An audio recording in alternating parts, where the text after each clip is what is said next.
All right, welcome back to Drums and Shit. My name is John, and as always, I'm here with my bros, Trevor and Keith, and today we have a very special guest. We're going to try to spotlight as many Philadelphia builders, musicians, whatever, just Philly guys. Today we have the great Mike Mongiello. Thanks for coming. Yeah, thanks for having me. Yeah. Look at that round of applause. Yeah, here you go. Nice.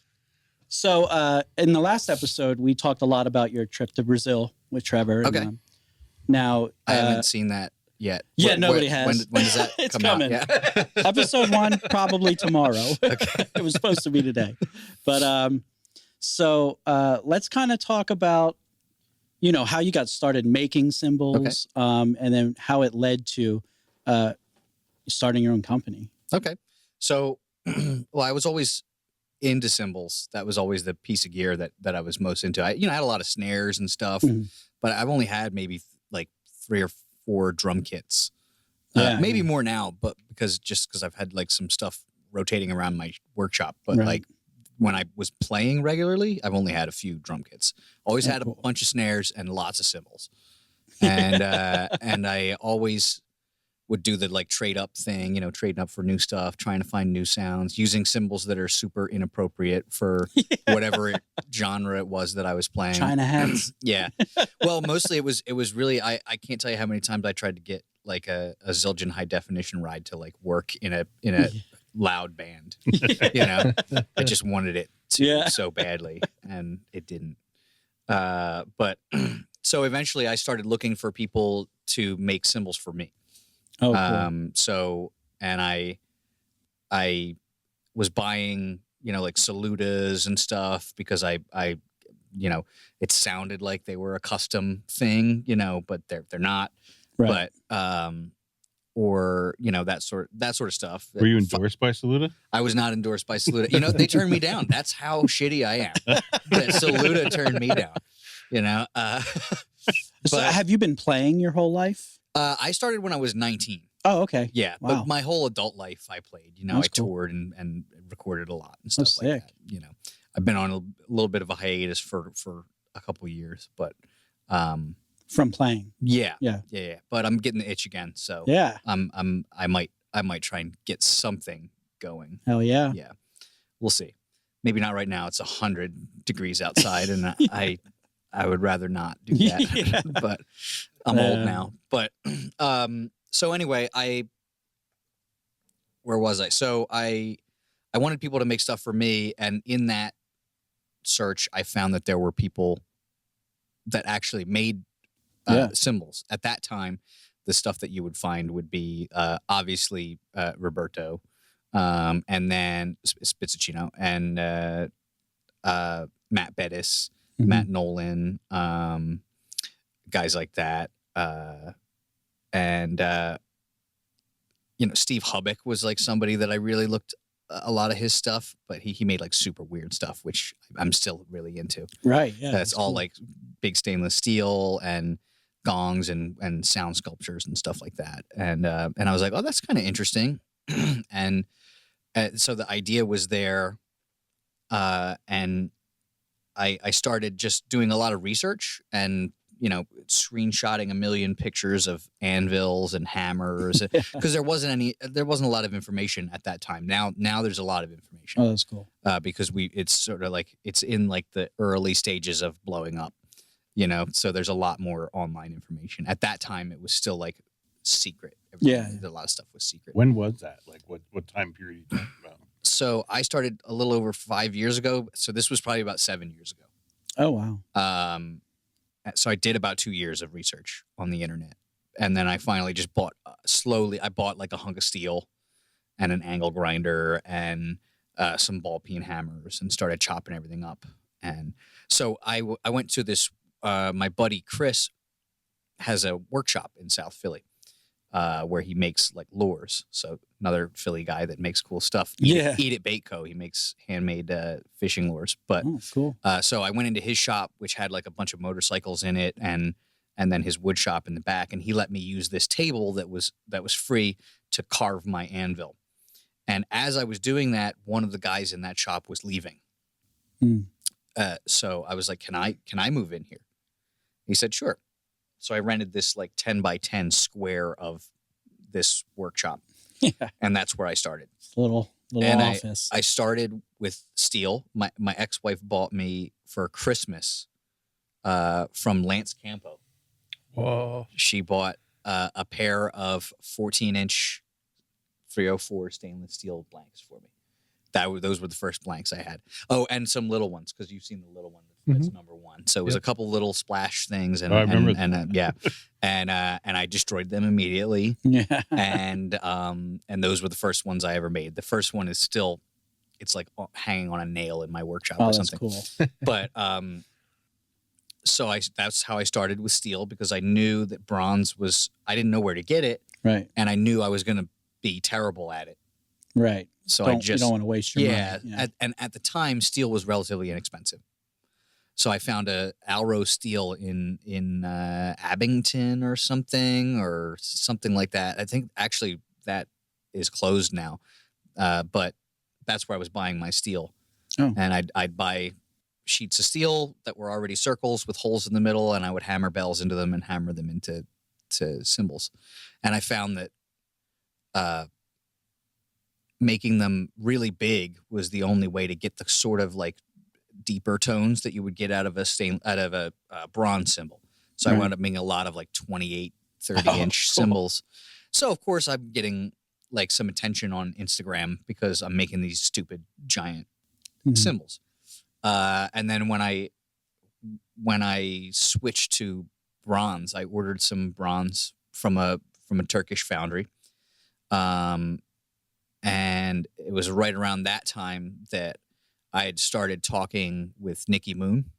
Yep. And his teacher, Francisco Domene, had started reaching out to me, he started seeing the work I was doing. And I had been bothering Nicky for some time. That was also sort of around the time that Trevor showed up. I had done like a little like showcase at a bar that I worked at, and like cymbal showcase. Yeah. So showing off the stainless steel and everything like that. And I hired a Philly drummer, Connor Salzer, to play with put a trio together, and they played at the thing. And he went to school with Trevor, and after the show, they had run into each other, and I guess I don't know. You can take it from there because that's your experience. Yeah. So I ran into Connor on a hot summer day in South Philly, and he had mentioned Mike's work, and he's like, "Yeah, he's super close to you.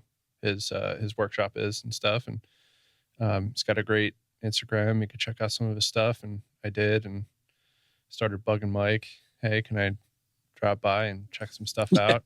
Because that blew my mind, the fact that there was someone making cymbals, anything related to drums in Philadelphia. That was so cool. Let alone like a few blocks away from my house then. So, and then rolled by the shop, and here we are, I guess. Yeah, yada yada yada. Here we are. So you weren't far into your cymbal career. Trevor actually appeared in the story pretty early on. It felt like it was kind of longer in for me because I was already a couple hundred pieces in. Yeah. Right. But I was fairly fresh into bronze when he showed up. I was still doing a lot of steel. When he showed up, I still didn't have a lathe. And I had a bunch of like unfinished bronze around. Yeah. Like Turks and just like unfinished cymbals. And we actually went together to Nicky's house when he was living in New Jersey. And I did some lathing. That was right after my first trip to Brazil. The first time I went to Nicky's place, he was kind enough to show me some hammering stuff and stuff like that, and sort of opened my eyes to like the steel work that I was doing, I was using hammers that were lighter and maybe not hitting super hard and stuff like Right. that. And between him and then very shortly after that, going to Brazil to learn for the first time was really formative in terms of like technical form and stuff Yeah. like that. But my first real experience with lathing was there in Brazil. Francisco taught me how to lathe, and then we came back and I did a day at Nicky's, where I lathed a batch. And I think it was the batch that I made in Brazil.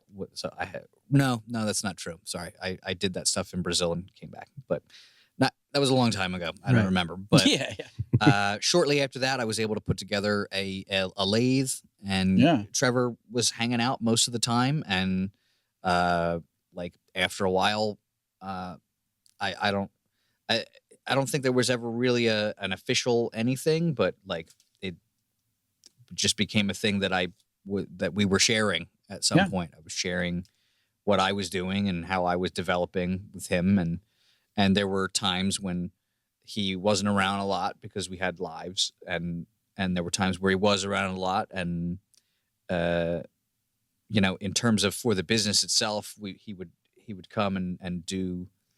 We would do the drives and everything for the trade shows. Yep. And eventually it was like much more hands-on, much more like learning. And I think he's come to a point now where he's developed enough that I think he's starting to have a style and a voice. Nice. And that's exciting to see because, we never really sat down and said like, oh, we're going to do lessons every week or something like that. It was just something that developed over time, and he got to see me develop, and hopefully that was helpful. I know that at this point, I'm like, it's not like, hey, let me sit down and show you something. I do show him stuff, but this kind of turned into a weird tangent. Sorry, but like at this point, I'd say, like, if I get a large order and I'm buried in work, there's no hesitation to say, Trevor, come in and help. Nice. Like if I need setup work done, Trevor, I trust Trevor. Like not that this has happened yet, but like if I had a big workload, but I had something else to do, I would be comfortable leaving you there to do work. Awesome. So that's cool. Thanks.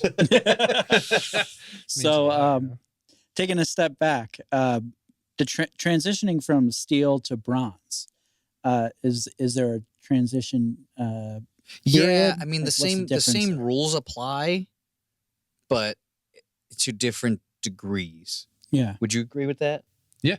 It's like for sure. The steel stuff is thinner, but it's simultaneously more and less forgiving. Okay. Steel won't crack the way that bronze will, so you can manipulate it in different ways. Mm-hmm. But it also dents very easily, so you can mess it up. And it's gushier, if that makes sense, under the hammer. Okay. So like, whereas if you're hammering a bronze piece, there's a lot more rebound. Okay. So it's very comfortable once you get your form down. Whereas steel, like every single time I hammer steel, I feel it in my neck and my shoulder the next day because it just goes right in, and all the like impact shoots back up into my wrist and elbow and up into my neck. Oh wow! So it's not the same as the like sort of Muller technique sort of thing that you get going on from bronze. Yeah. So the steel pays. There's a toll on your body there. Yeah, I mean either way there is for sure. But how about the ears? I mean, I wear earplugs. Yeah, it's the same. You have to. Right? Yeah. There's no way. Right. Yeah, absolutely not. I think I've swung like I've made a lot of cymbals, and I think I've maybe hammered like 4 strikes without earplugs in. I was like, nah, fuck that. Learn your lesson. Absolutely not. It's like louder than any show that you stupidly played without earplugs ever.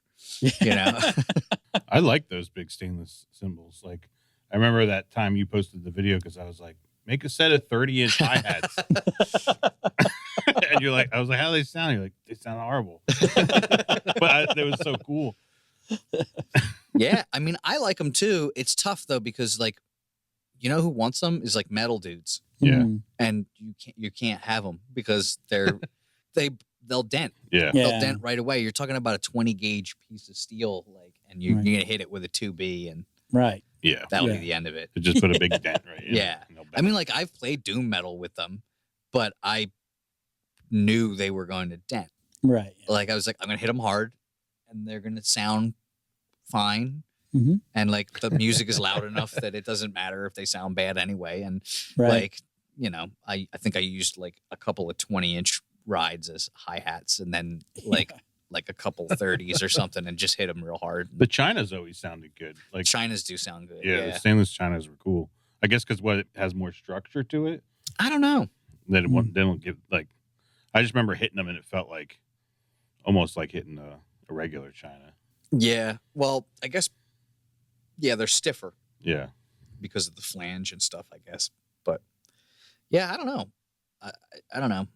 Now, like, nobody asks for them anymore. Every once in a while, people will say they're cool, and you know, I'm like, okay, wow, that's cool. You're not going to buy one, right? Yeah. Windish actually just got one. Cool. Yeah, and that's usually how they go now. Is someone will find one on the floor of my shop and be like, oh, that's cool, and buy it. Right. We had a couple traded in too. Like, yeah. Well, we had a China, right, and then we had a flat ride. Yeah. I think it was like an 18 flat too. It was a smaller one. That's cool. Those flat rides were really cool. Those were cool too. Cool definition. Who was the first person who like made stainless cymbals? Was it Keplinger? No. Maybe. You know, I know that Matt Nolan has made a bunch of stuff, and I don't know this for a fact, but I'm pretty sure he was around before Keplinger was doing any of that stuff. Lance Campo made a lot of them during that Cymbal Project thing, and Steve Hubbock made a lot of stuff like that. And I think that was I'm pretty sure that was all before Keplinger was doing it. I didn't even know he made cymbals. I just know him from stainless snares and like and I didn't know his approach is different. Yeah. Than like actual cymbal. He's not a cymbalsmith, you know. So like, I mean, any instrument is of value if it makes the sound that the player wants. But he makes something that is a little more like rudimentary in terms of like a hammered piece of metal, you know. Yeah. That's more along the lines of, for me at least. There's nothing wrong with them, but for me, they're more in line of that sort of like all the clap stacks and rings and stuff like that are kind of like very basically made, like an effect sound. Yeah. But you know, people can use whatever they want. You know, if I was going to get that kind of stainless steel, I like what the guys at Creative Percussion are doing. Yeah, you know, those guys make really cool stuff. Well, we made a set of hi-hats out of 2 tractor plows, so yeah, I bet that sounded awesome. It did. Aaron from Zone Drums has them, and he uses them all the time. They were like farmhouse hats. It was just 2 domes. I remember. Yeah, I remember. Wasn't that at the old shop? That was the old shop. Yeah, I had 2 pairs. I found them in a farm. I was like, "Ooh, those look like hi-hats." Yeah, that was fun. Yeah, they sound like a cowbell, like when you had them open, but then they had like kunk, and they just sounded really weird. Wow, very cool. So when did you make the when did you become like an official company type deal? Well, I mean, in my brain, this is the first time I hit a piece of metal with a hammer. Oh, okay, yeah. But were you able to sell those early cymbals? The super early with the first like 5 or 6, no. Right. But after that, I was selling them. Yeah. Awesome. I probably shouldn't have been. You know, like I made a lot of bullshit. You know. But you know, I think what was success. To answer your question, I think it was like 2 years in. Yeah. That I officially started letting the government know that I was selling cymbals as a company, you know? Right. Well, that's when it transitions from hobby to like actual work. Yeah. Yeah. I mean, honestly, the amount of work never changed for me. At that time, I was managing a restaurant like 60 hours a week. Oh, geez. And every other waking moment was learning how to do that. So it was a lot. Busy. Yeah. Wow. And, but where was I going with that? Was, oh yeah. I mean, really, I think part of what the success of it, like bringing it up there, was that like a lot of guys now, like they'll learn something and they'll learn how to make like a visually viable, like product, and then, you know, start an Instagram and get an LLC, and you're a professional.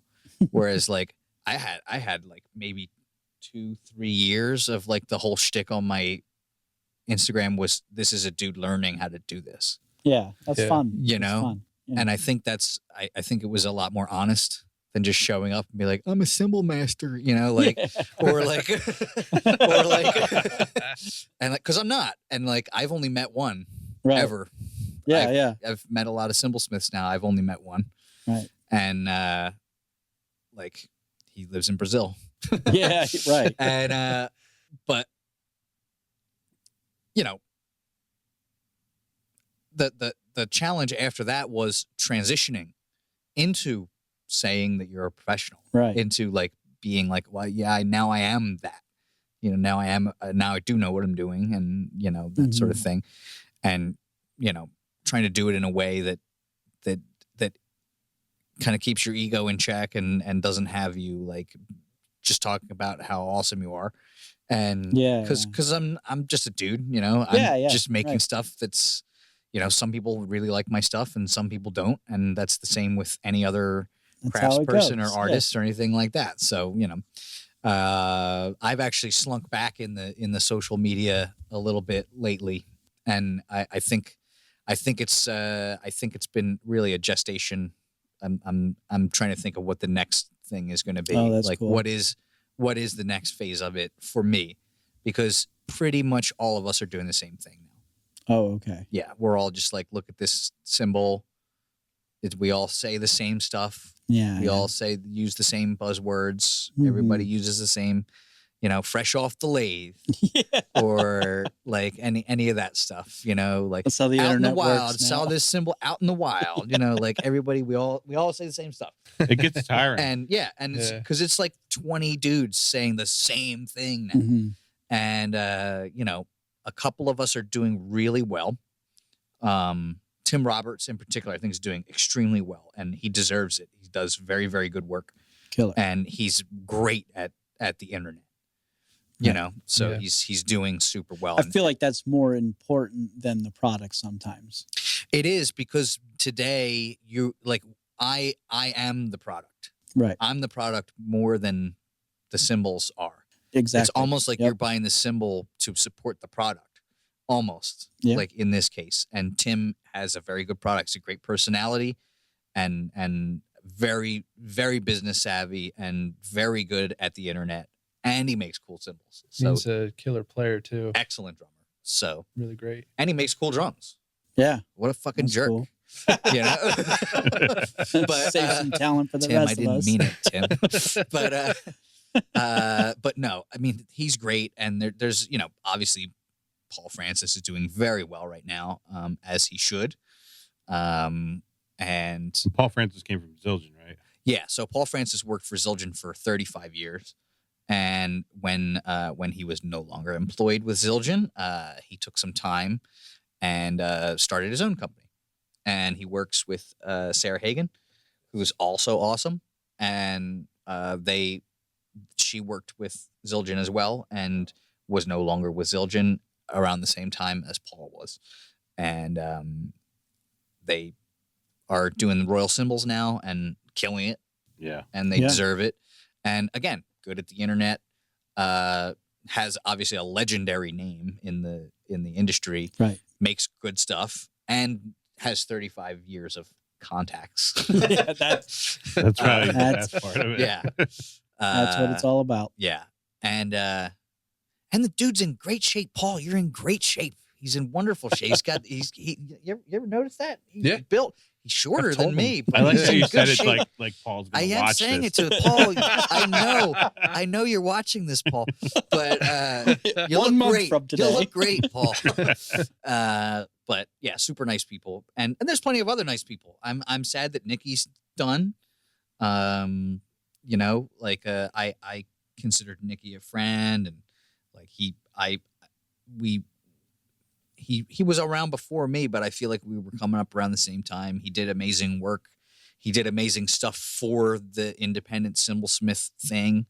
Yeah. And I think he made a lot of awareness for oh, like, that. absolutely. I mean, Yeah. the dude laid the blueprint and the groundwork for all of it. I always say to Trevor, like, out of all the independent cymbalsmiths that I know of, like his branding was the best out of everybody's.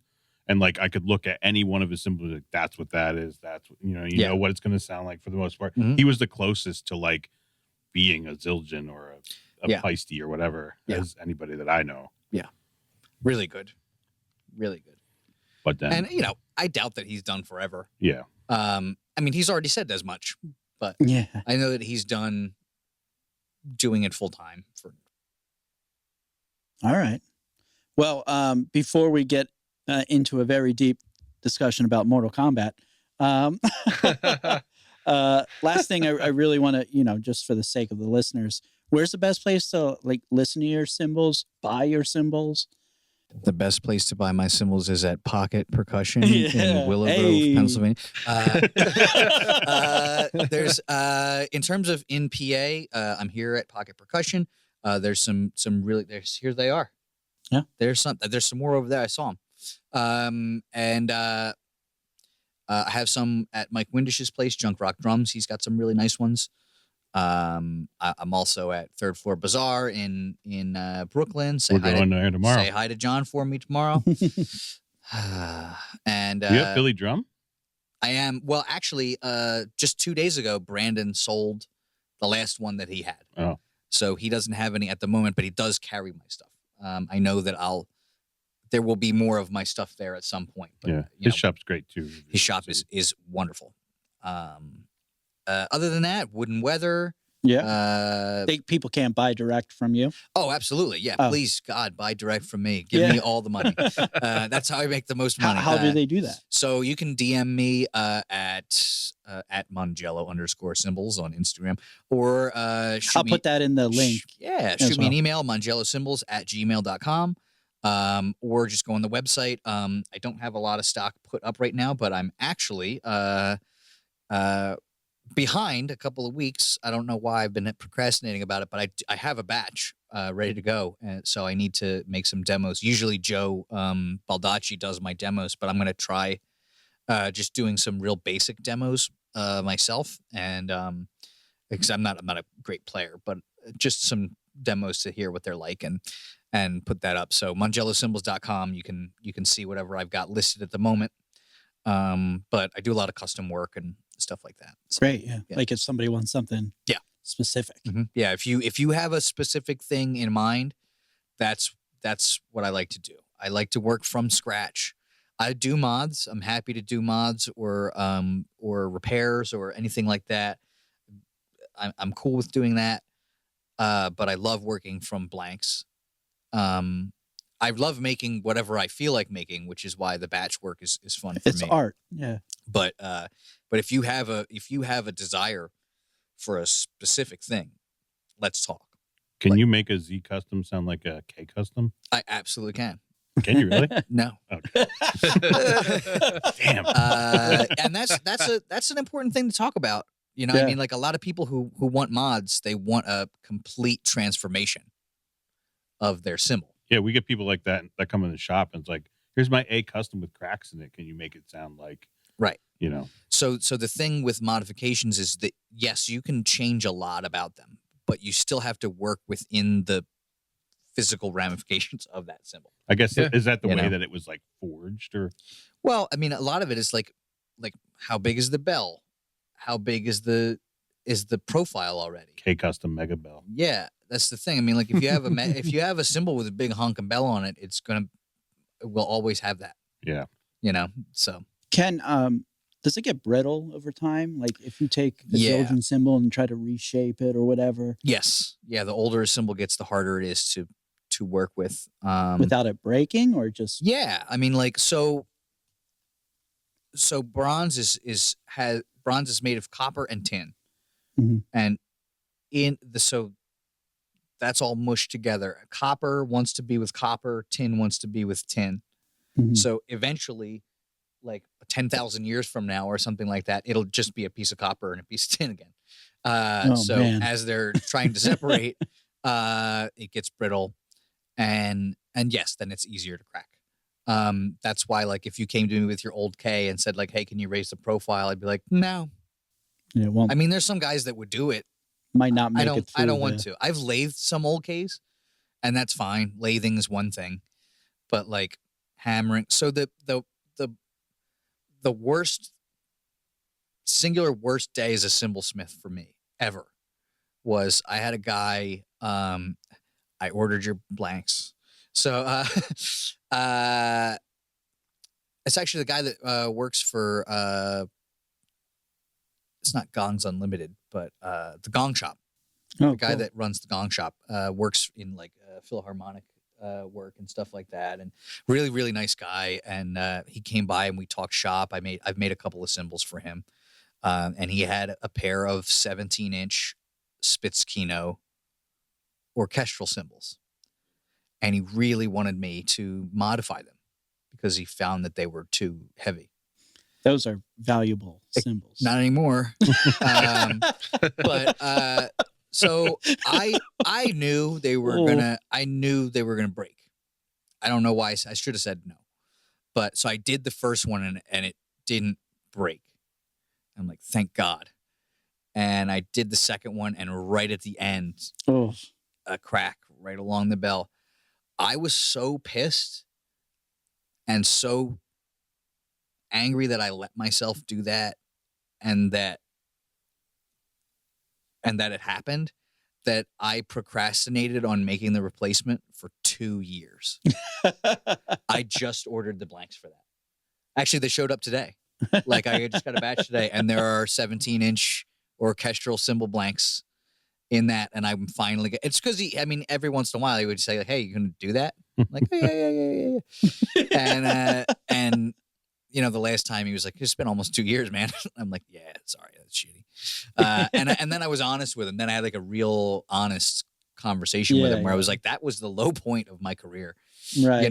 That was so disheartening. Mhm. So you learned from That you grew. I from learned that. never to touch. Well, first off, don't touch old cymbals like that in that way. And two, Spitzkino was notorious for making cymbals that broke. Oh, wow. Because he would use heat in ways that not that he shouldn't have, but that would make a cymbal super brittle or Right. things like that. And like, I hear stories all the time of like every awesome pair of orchestral cymbals he ever made broke on the first performance. Oh. But then they kept using them because they sounded so damn good. Right. Yeah. But yeah, I knew they were brittle. So like, if anybody ever brings a Spitz to me ever again, I'm just gonna say no. Like, get out of my face. But yeah, so that's something to be aware of. The older your cymbal is, the higher possibility of being destroyed. Yeah. Yeah. Is it a lot easier to, if you're going to mod something, is it a lot easier to make it some kind of effect? Because at that point, it doesn't necessarily matter. I don't Speed know. up a little bit. I mean, like, there's a lot of stuff you can do, but I didn't start with mods. A lot of these guys started with mods. They have a lot more experience than I do in it. I like modding Chinese cymbals, like Wuhans and stuff. Oh, cool. Or like Dreams, because they're thin. Yeah. And the like Dreams are fun. they're easy, and like they're thin and they're always really flat. Yeah. Like Dream cymbals are always very, very, very low profile. Yeah. And it's quality bronze, so like I can hammer it into a more like quote unquote proper shape, Mhm. and lathe it, and you've got a super thin, like, tall profile, and everybody's happy. Yeah. And What does that tall profile like really bring in terms of sound? so the lower profile is a lower pitch, and lower volume, higher profile, higher pitch, higher volume, more stick. And those parameters also affect the bell. So wide bell, low bell, tall bell, that sort of thing. And then those two things in tandem, you're getting a lot of your sound. That and where it's thick, that sort of thing. Like, for instance, I just had a guy came in with two beautiful Meinl orchestral 22s. And he had one was a thin and one was like a heavy. And the heavy one he kind of wanted to use as a jazz ride. He said, "What can I do here? There's something going on. The overtones, it's just like really harsh in terms of using it as a drum kit cymbal." And I hit it once and I said, just because all the weight's in the bell. The bell was so heavy. And so I just dug tons of weight out of the bell. And it sounded like a regular ride cymbal again. Like sometimes it's just diagnosing little things, and those are cool customers when you have a guy that's like, I like this cymbal. There's just a problem. Right. And then you can try to diagnose it and see if you can fix that, rather than the whole like, hey, I've got a 24-inch A medium ride. Can you make it sound like Tony Williams? Okay. Like, no. Yeah. No. That's the silly requests that you get from people, and it's just like, how do you think that that's possible? Well, I mean, also a lot of people just don't know what they're talking about. You should get a magic wand and be like, yeah, sure. Yeah. Ding. That'd be good. A lot of people just don't know what they're talking about. Yeah. People are just like, I need something like Tony Williams ride on such and such recording. I'm like, what does that sound like? Yeah. Right. Oh, well. And you know what that sounds like in real life either. Yeah. And that's the thing. It's like, do you want it to sound like it does on the record? Or do you want it to sound like it? Do you want it to sound like that to you or to the audience? Yeah. That's the important thing. Is like, if you want it to sound like that to you, I can do that. But it won't sound like that to the audience. Do you want it to sound like that to the audience? I can do that, but then it won't sound like that to you. Right. I wish more people would just make their own sounds and like I want to sound like me. Yeah. Right. But people don't take the time to develop their own thing. Yes. Well, that's also, I had a customer. I wish I had more customers like this. This guy came in and he was like, I want this ride to sound like the ocean. and I was like, yes, yes, that is what. Do you remember that one? No. I made this 24-inch ride for him, and it sounded like waves. Yeah. And he was like, you got it. Nice. That's exactly what I wanted. Cool. And I'm like, that's cool. You asked me for a feeling. You asked me for that sort of thing. That's cool. That is cool. Yeah. When you say it that way, it just makes me wonder studio producers should be buying cymbals that way. Yeah. And make their musicians use, Well, that is one of my specialities, music studios. I'm available for that. I've done some stuff for studios before. I'm talking with 2 studios right now about making studio specific sets. Which is actually easier than making sets for players, because the player is going to take it into 17 different rooms and it's going to sound different. Yeah, of course. Whereas if you make it for a studio, that's what it's going to sound like. Yeah, it's going to be in that corner of that room every time. And I mean, the thing is, the first studio that I'm making, of the 2 that I'm currently talking with, I've been to the studio before. So I know what it sounds like. That's important. Yeah. The second one, I have a guy coming for consultation probably in a couple of weeks, and I'm going to say, can I see the studio? Can I see what we're looking at? Because if it's going to live there, I want to make it for that. Yeah, I think any producer would appreciate that. Yeah. Or studio owner, right?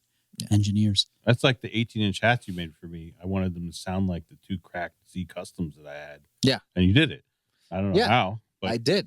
Those were nice. I don't know if it was on purpose or not. Well, what I did was I scratched the Z's off and I just wrote in Sharpie the M, and you didn't know, so no, it's but fine. those are I love those hi-hats. They're the best. The ride that I have is great too. That's what that one's like, kind of. Yeah, that's a 24. Yeah. Yeah. The overhammered. Mine's not overhammered though, but It is. You asked for overhand. The other one downstairs? Yeah. Oh, it is. And it's thinner. You asked me to make one like this. Yeah. Yeah, It's this great. one's a little heavier and it has a different bell, but But it's that's cool because I don't want people to have my sound. no. Right. Yeah. Close. No Close. cigar. People are like, they ask me more than about Tony Williams. I want to sound like Keith, not Tony Williams. Right. All right, so let's get into this Mortal Kombat discussion here. Mortal Kombat. You guys were talking Mortal Kombat. I walked up, so now we have to talk about it. Okay. So you were saying you are a established player. I am an avid Mortal Kombat player. Yes. All right. I dabble in Street Fighter as well. But I want your level. You got to tell everybody your Mortal Kombat level. Because I didn't know it was a thing, and now I have to get Mortal Kombat online and start playing Well, more. here's the thing with Mortal Kombat, that your rank resets every season. Oh, how long's the season? Usually about 45 days. Okay. Well, Well, that's kind of cool. And then, things level. and then you have to reset. So I can be on board. So with in Mortal everybody else. Kombat 1, I'm consistently God rank by the end of the season. And I just started playing Mortal Kombat 11 again because sometimes I get tired of playing the same game all the time. Right. And a lot of people talk shit on that game, but I like it. And right now I'm a grandmaster working on Demigod. So we'll see. And you're like playing other people online. Yeah, That's how I play like so- competitive ranked That's cool. matches. Yeah, yeah. And I turn my microphone off and I turn the chat off. That's what I do. Yeah. Because I can't do it. Yeah. Yeah, there's a lot of terrible things on the internet. Yeah. Right. Yeah. And I just don't want to deal with it. But yeah, so I play Kano in Mortal Kombat 11, sick. and I play with Kung Lao in Mortal Kombat You just 1. pick one character? I have a main. Okay. So you have a main, and then sometimes I have other characters that I play with for fun. but Kano's good, though. I would always play Kano's Kano. very good. Yeah. Yeah. I was a big Sub-Zero. You're Player. one of those guys. Huh? Yeah. I used to do I guess it was Mortal Kombat 3 when Reptile. I like playing as Reptile. Smoke and Okay. Yeah. Not Smoke. What was the robot girl The robot girl? that was was that Smoke? Smoke was Smoke one was of a the robot characters. in Mortal Kombat 3. Okay. I didn't remember if it was a female or not.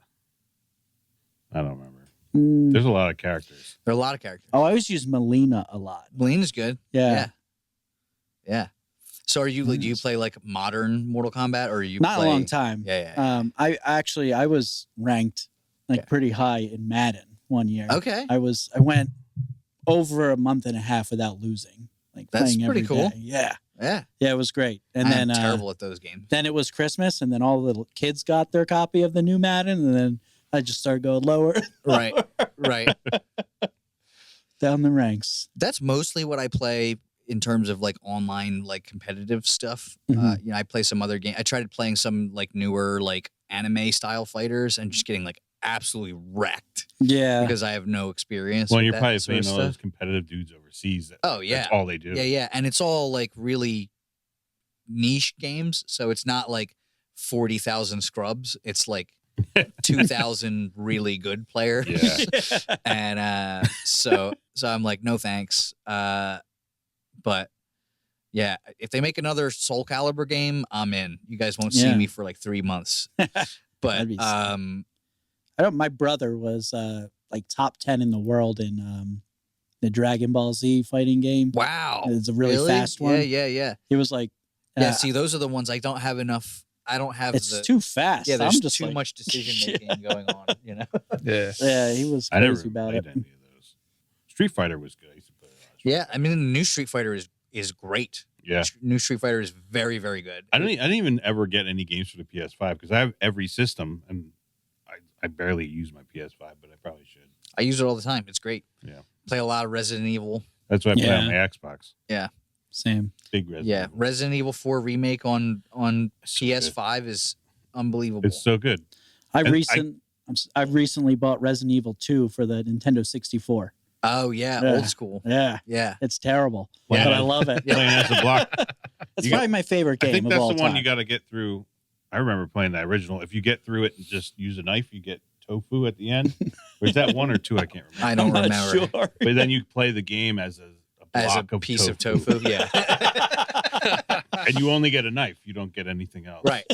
But you had to beat it with just a knife anyway, which is impossible. Right. I don't think I ever did it because I don't know. I don't understand how people do the boss fights with a knife. You can't. Well, I a know. lot of it is also people do like speed running and stuff. Yeah. They Yeah. know all kinds of weird tricks and stuff, like stuff that casual players, Yeah. like as a casual player, you go in and you're just like, I want to beat the game. So you actually play it. Whereas like these guys are like, if you run to the left here and step on this pixel, Yeah. he'll Yeah. explode or something, like they just know all the That's weird dumb. stuff. 4 is great though. Like Oh yeah. I got to go back through because they just had the Ada update. Yeah. The separate ways. Yeah. Yeah. But it's great. Like all the weapons in that are so good, Mhm. and like the story's great. Yeah. They're talking about doing a 7, 8, 9. 9. Yeah. Yeah. So Village is good too. Did you play Village is great. Yeah. So that's 8. Village is 8. Oh yeah. I Yeah. put that off for like way too long, and then I Yeah. played it. I was like, oh man, like this is great. Oh yeah. I got- 7 and 8 are both great. 6 sucks. Yeah, that's what I was about to say. I never six, played and I 5 or was 6. Oh, No, I'm and then I sorry. stopped for a 5 while. is really bad. That's Chris Redfield and Yeah, that's the one where he punches the boulder at the end. yeah, it's so dumb. Yeah. That one Six sucks. is like the one where it's all different than any other. Yes. It's in like Africa and they're like sprinting. Oh, that one zombies sucks and- too, Yeah, yeah. it's terrible. Yeah. So I took like a big break from video games, like around the time that I started like drumming seriously. Yeah. Because I used to play a lot, and I used to play original Soul Calibur on Dreamcast, and then Yeah, I had a Dreamcast. and then I would go play. Still got mine. You Yeah, the do? rules. Yeah. I had the gun and a House of the Dead. I got the fishing reel. I had the microphone, and I had that stupid fish game that Leonard Nimoy narrated. You remember that? Seaman? It's amazing. Yeah. Yeah, It was Seaman. called Seaman. Yeah, and you just like tap on the glass, and he comes over and like's like, "What do you want?" Like, I never played that. I don't think I ever had a Dreamcast. I went from Genesis to like Many people didn't. PS1, and that was it. Dreamcast lasted like Yeah. less than 5 years. it wasn't around for very long, but they Yeah. got Resident Evil Code Veronica. Mhm. That was a great game. They got an amazing port of Soul Calibur.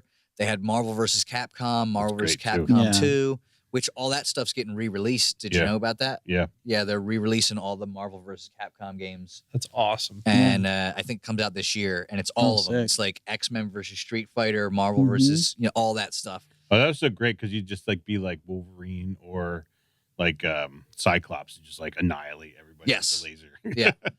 Yeah, Do so you I'm like looking for the Mortal Kombat? Was it Mortal Kombat in like DC or something? I see that was during my break, Yeah. but I'm not. I heard it was bad. It looks I bad. remember it being Um, all right, but I know that like Mortal Kombat 9 was apparently like good, and people were super into it. Mortal Kombat 10 was like the one that Yeah. everybody was like, "This is it." I played 9. That was pretty good. Yeah, I like 11 because it's very focused, like footsie game. Like you just have to like zone people out and like know your spacing. yeah. And 1 is ridiculous. Just 'cause it's like you have to pick like an assist fighter, and there's like tons of decision making going Right, on. yeah. But it does get like the problem with Mortal Kombat, unlike some of the other major fighting games, is it does get a little repetitive. So Right. like everybody pretty much does the same thing. So you got to sort of like memorize those patterns and stuff like that. And Yeah.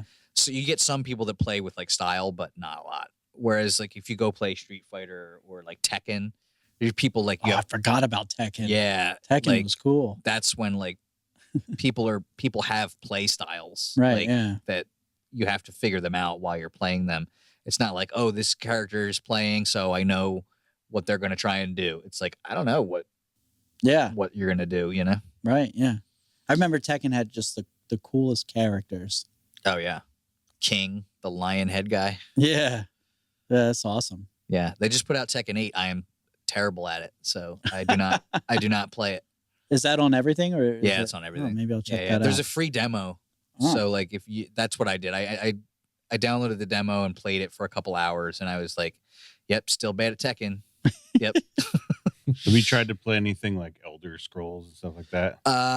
No. I haven't played Elden Ring, Or Elden but I Ring. played Skyrim, Yeah. Mm. and I played all those games like Red Dead Redemption 2, Yeah. That's so good. and like Yeah. yeah, it's cool, but like It takes a lot of time. I just don't have the I can't. Yeah. I tried, and I was like, as a child, I was like, wow, wouldn't it be cool if games were so realistic and you could do all the stuff that you could do?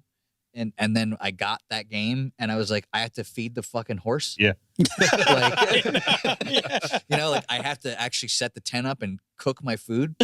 Like, this is dumb. I just want to hit the A button. Yeah.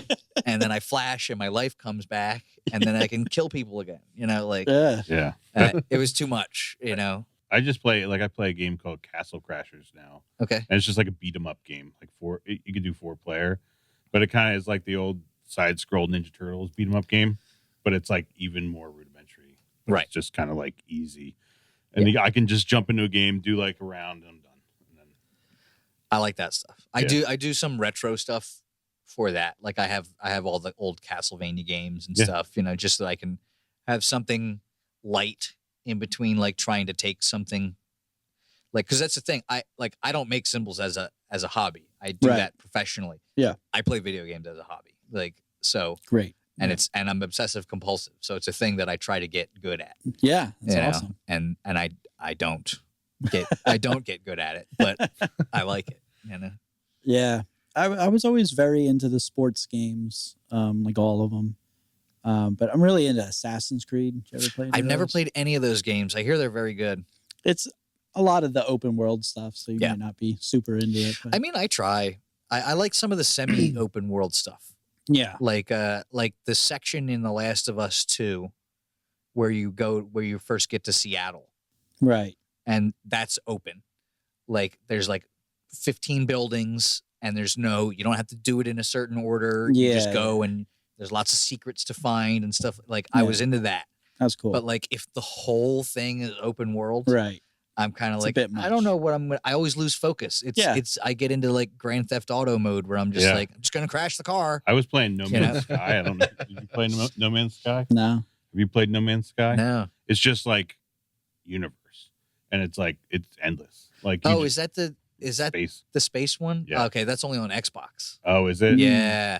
But I think it's on Steam, but I don't think it's on PS5. Yeah. They didn't give it to PlayStation. But it's like, just you can do like you build spaceships and shit and fly around. Yep. And there's people there's like space stations in every galaxy, and you can stop and talk to whoever. Yeah. That's and it's cool. just like, and then like I got to the point you land on a planet, and there was like a bunch of people had stuff set up, and then somebody just come over and kill you. I'm like, what the fuck? Like, and then it's the kind of thing where when you die, all your stuff stays there. So you have to go back and someone get it. else No, can then take they it. take it So all, it's- and you have shit. And I'm like, this sucks. I don't like this. Yeah, that's why I never got into the Call of Duty stuff, because you've got people. I mean, at least with fighting games, I played fighting games my whole childhood, so I had a base level understanding to build on when I came back, so I could learn again. Whereas like Call of Duty, I'm dead before I get off the parachute. It's like you start rotting dead. You start rotting dead. That's how I was with that too. That and Fortnite, my kids wanted me to play that, and I was like dropping down, boom, picked off, and I'm done. I'm like, I didn't even hit the ground. And like that's not fun. No, it's not fun. And it's like 8-year-olds kicking your ass. Yeah, and you hear the chat. Ha, you suck. Yeah. Yeah. Got him. Yeah, and again, that's why I had to turn the chat stuff off. Yeah, I mean, I turn it I off like the too, chat yeah. stuff. I can't do it. I'll listen, but I don't get involved. Because every once in a while, somebody will say something and it'll actually hurt my feelings, you know, or like they'll be like, "I can't believe you did that just there," blah blah blah. And I'm like, I know, I'm not very good, but but like most of the time, it's just like I think last week I turned it on for shits and giggles, and you know, I beat some kid and he comes up on the thing. It's like, I hope your mom gets cancer. You know, and I'm like, I was like, wow. Yeah, they're rough. That's rough, man. Yeah. Did you ever play Left 4 Dead? No. That was great. Like that was it's like a zombie game. Did you ever play Left 4 Is that Dead? the one where it's like a hand on the cover? Yeah. Yeah. It's like Left 4 Dead. Yeah. But you play with people online. It was 8 people at a time, so it was 4 people as zombies, 4 people as your special zombies. But when that came out, it was Xbox 360, and we'd always have the chat on. It would be like me and 4 guys that I knew, and you could like glitch stuff. Like the one game started where everybody came down on an elevator, but you're the zombies and you got to pick people off, and you could push like a dumpster in front of the door, and they couldn't get out. So you just did that, and you just all the zombies go in and kill everybody. Like, oh, fuck you guys. You get me clip. It was great. I wish that game was still online because that was so much fun. Yeah. I loved Diablo, the first Diablo when I was a kid on the computer. What was the first game you ever played? Oh, I That you remember? on Like a video NES, like regular Nintendo, Blades of Steel, the hockey game. game? Okay. What about I you? had the first game I ever played was called Football, and it was on. I had it my uncle's Odyssey 2000, Oh, which I is had an the Odyssey. first console ever, Yeah. and Wow. and it was called Football. Yep. And it was the one team was like red blocks, and the other team was blue blocks, and the football was a white block. Yeah. And that was the first video game experience that I ever had. But it quickly went to Super Mario. Yeah. Right. and like doing that sort of stuff, Zelda and all those games. I dug an Odyssey out of the trash. That was my first system. And it was like Wow. my mom's landlord.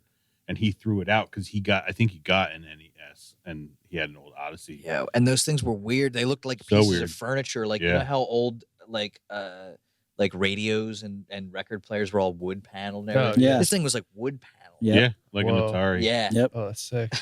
But I remember playing the fishing game on Odyssey. That was like, I think, the first one. Yep. And it's just like looks like a little square guy with like a rod, and then you're on a pier. Yeah. And there's like fish floating around down the bottom. You just drop the line, grab a fish. Actually, now that I think about it, the first video game probably for all of us was like Oregon Trail in school. Oh, yeah. You know Yeah, what well, I mean, I think I played some of that stuff before Oregon Trail, but Yeah, Oregon yeah. Trail ruled. yeah. Yeah. Like, Yeah, well, how that's old good. you? We're I'm three 40. of us are. The same. I'm 37. Okay, yeah, I'm Yeah. 40. Yeah. Yeah. So And young man over there. Did you ever play Oregon Trail? I mean, guys got a Dreamcast, so Yeah, that's true. Yeah. Yeah, I played some sort of maybe it was Oregon Trail or something in elementary school. Mavis Right. Beacon? yeah, Did you die of dysentery? 18 or Dysentery. something. I don't know. yeah. So it's like It's you, very you, colonial. you died of dysentery. That one. I believe so. Yeah. Yeah. Yeah. So they put one out. It's cheap too. You can get it on any of the systems. At least it's on the PlayStation Store. It's called the Oregon Trail, and it's a zombie version of Oregon Trail. Oh, I'm doing nice. that Cool. tonight. Yeah. Oh, that's great. That was what was the other one that was like that? I remember my uncle had a Commodore 64. Oh yeah, And there was the text-based like Hulk game. And it was like, you're Bruce Banner, you're tied up in a chair. And then it's like you had to like type stuff in. right. And I was like, get up. And like it just says like this is not a proper command. And I was like, I remember typing in like get angry and turn into the Hulk. And then like it'd be like, this is not a proper command. And I'd write like, fuck you, you suck, like trying to make him angry. Right. But it's not what you have to write. I never figured it out. I was like, this game sucks. Right. I love playing. So I have all the old consoles still. Yeah. There's actually a pretty good vintage video game store. Like it's in Willow Grove, right? No, it's in Glenside. Glenside. Oh yeah. What's it called? Game Junkie. Okay. Yeah, it's a good store. There's another one, Decent Lansdale, prices. too. Yeah. Okay. Yeah, I've been considering doing a little bit of retro gaming. You know I can what? give you a Wii that has everything. Oh, is it like a broke Wii? Yeah, it's a modded Jailbroke Wii. Wii? Yep. It's Commodore and all the way up to like, I think Game Boy Advanced, like every game. That's cool. It's got like PS1 and all that, everything. Yep. Yeah, I'll buy that from you. All right. Yeah. Okay. Cut that part out, John. I'll give it to you for free. No, I modded like a couple of them for people that I know because I did it for myself like during the pandemic, so that I could just play Atari games and. You guys remember when PS1 came out? What a jump it was! It was. Yeah. Oh yeah, I remember getting Final Fantasy VII Yeah. and just being like, I was 14 Mm-hmm. and I got a PlayStation 1. And the first game I got for it was Final Fantasy VII. I was like, this looks so amazing. Yeah. And you look at it now, dude, that Looks game like shit. looks like It does, absolute yeah. shit. I remember playing Cool Borders and it was so good. I was like, oh my God, this is the best. Yeah.